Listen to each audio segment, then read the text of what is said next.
School पिलांक मध्याह्न भोजन में बदल मेन्यू एणिकी छात्र छात्री को दिज्व चिकेन बिरियानी सप्ताह को थरे चिकेन बिरियानी देवाक चली विचार योजना कार्यकारी हेले सारा देशर हेब यह प्रथम स्कूल पिलांक मध्याह्न भोजन मेन्यू रे परिवर्तन सह एक ऐतिहासिक पदक्षेप नेबाक योजना स्कूल रे पोषण कार्यक्रम रे दीर्घ दिनरू देशर एक अग्रणी राज्य भाव गणा जाउथुवा तमिलनाडु रे एपरी योजना को कार्यकारी करबा पाई कसरत आरंभ होईछि।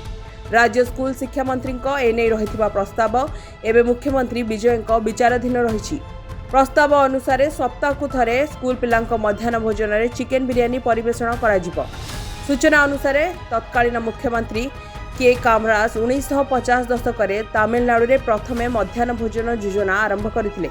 सेतेबेले सारा देश में यह अन्यतम प्रसिद्ध सामाजिक कल्याणकारी पदक्षेपर मूलदुआ पकाइथिबा कहा जाउथला। राज्यर परवर्ती सरकार गुड़िक उभय पोषणयुक्त एवं खाद्य तालिकार सुधार आनी एही योजनार संप्रसारण करिसेंती। भूतपूर्व मुख्यमंत्री एमजीआर एहाकु पोषणयुक्त आहार कार्यक्रम में रूपांतरित करथिले।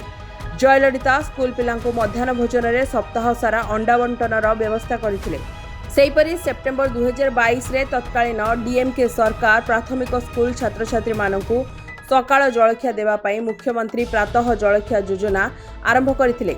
एही कार्यक्रम मध्याह्न भोजन योजना सह समांतराल भावे चलिबा सह पिला माने जेपरि स्कूल समय रे 2 ओळी पोषणयुक्त खाद्य पाई परिबे ताहा निश्चित करथिला।